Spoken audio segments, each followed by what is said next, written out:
So hi, my name is Bobby Guignet. I am Christopher Dreisbach's executive assistant, which basically means I am his shadow. I spent 20 years in the restaurant industry, fast food in particular, and restaurant management. I've known Chris for 25 years, and he asked me to come down and join his little troupe of adventurers. So here I am today, just out here promoting wrestling and whatever else we can do. All of his other businesses, sports cards, and blueprints for addiction recovery. So, what made you get involved? What made you decide, hey, I want to help these people, I want to... So as I've said, I've known Chris for 25 years, so I never had the opportunity to do something a little bit different. I remember getting phone calls from his mother, crying, asking me to go to prison. I've had other friends with substance use disorders have psychiatric breaks, and so that's really what brought me down here. I want to be able to help people and connect people with that, and everything else is just kind of fun. I enjoy helping people, and that's really what made me pull my wife and everyone and just move all of a sudden, and then relocate and everything, and that's the main thing. And then everything else we can do, just along for the ride, because obviously he's involved in a lot of different things. Yeah, he did explain that in his interview, so yeah, that's pretty cool. It's very cool. Yeah, that's what we do. So. Oh yeah, that's awesome. Yeah. Definitely met the right guy then, for sure. So is this your main job? Is this your main... Following Chris around? Yeah. It's my only job. This is your only job, following Chris around? That is my job, yeah. So basically the night before we get going, or the day of we get going, he tells me what we're doing. So oftentimes I'm still learning everything about blueprints for addiction recovery. So I'll go there and I'll spend different times with the different individuals in the different fields and what they do and how they contribute, so I can understand exactly what's going on. Okay. But then I'll get a text from him and say, hey, we're going to meet, we're going to the card shop. Hey, we're going to sell a house. And the other day it's, hey, go to Harrisburg right now. Sometimes it's traditional assistant stuff. I'm often in his purse and carrying his keys, often getting dry cleaning. However, it's everything. The trust that he's given to me, especially with some of the other projects, is pretty incredible. I've had a lot more sway and a lot more challenges in my life than I've had in my job for the last 20 years, in the last 3 weeks. So I think that's a credit to him, to having faith in people, and the credit to loyalty, because like I said, I've been with him for 25 years. So just, hang in, support your people, and you never know what's going to happen. But it's been a ride, and I've really enjoyed it. Do you guys need a degree or anything to help these people, or? So it depends what you're doing within Blueprints. So obviously the counselors and all those people, they need something within that realm. I'm not a direct care provider. Okay. I'm not going to be able to go out. So part of the things that I hope to be able to do is to work with Second Chance PA and with Pathways to Recovery, which are the two programs with CRSs to get out into the community, to get people away from the incarceration path and into the health path, which is absolutely where they need to be, and to be able to get them ready to re-enter society and to contribute to society, which obviously people can do, and to get the stigma away from that. So those people, CRSs do need certifications and to be in recovery so they can relate to people. I am not a direct provider, so that's not something I can do. I'm kind of following Chris's path, in the sense that I'll be talking to different people and connecting with different people, and just my goal is to just allow them and give them as much help on my end so they can do the great work that they do. Nice. I like that. Anything? So are you into wrestling at all? Or yeah, So we grew up, like I said, we've grown up together. So when we were kids, absolutely. We used to go to all the old beer hall matches and stuff. Way. Growing up, I kind of lost sight of it, but since seeing this stuff and getting to know Ricardo Rodriguez a little bit more, I've definitely had more of a passion for it again. They've dragged me all over the state in the past 3 weeks to see all these independent wrestling, and to be honest, I've missed it. That's one of the great things I enjoy. He's bringing up all the stuff from our childhood with Red Rose sports cards. It's all the stuff we used to do anyway. So he's like, oh, we have to work, but it's not really. A lot of it's not that much work. So. Nice. Did you who was your favorite wrestler, may I ask, when you were a kid? I was an X-Pac guy. If you remember Generation X. So yeah, that was my. He was with Triple H, the Road Dogg. Yeah, it's a little bit dated, but yeah. Yeah. He was always my guy, and I think I always draw me to him is he came out with so much energy. Like if you go watch his old stuff, he would just go and he would just run around and bring his passion to it. So that's always what I try to do every day as well. Just bring what you can to it. So whatever you're doing, bring your passion, right? Yeah, exactly. Awesome.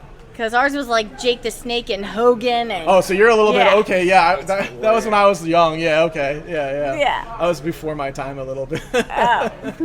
I'm 40, so. Okay, I'm 36, 36, so, so. all right, well then. My parents weren't into it though, so I didn't get into it until like middle school, high school, because of Chris. Well, here was the thing. My sister and I only got into it because that was the only thing that was on TV at the time. Okay. But then I'll tell you what, we got out of it, but then she had boys. So here we found ourselves with her sons at the age of 2 and so off because they're And a now few you're years ready to apart, go? and they're like, they were all into UFC and WWE, so that's all we ever watched with them. So now it's like, now since we met Chris and you guys over in Littis, that's why now it's like, okay, now we're back into it again now. Oh yeah, I think that's one of the great things Yeah. about life, because you go and you experience different things, and you get to explore what you're passionate about, and then like one thing could spark like, you know what, I really enjoyed that. Yeah. But I didn't just pigeonhole that like and do only that. Like, so you get to experience a lot of different things, but then realize like sometimes when we're kids we had it right. You know what I mean? Exactly. Yeah. It's weird how that happens. Exactly. And it's the same thing with people and connections. Like we've talked a couple times a year, and now it's right where you pick off. You know, right where you left off, you pick back up and just keep connecting with the right people. So true. Yeah, exactly. Philosophy. Yeah. Anything else I can do for you? You did a lot for us. Yeah. Thank you. Nice to meet you. Nice to meet you too.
Yes!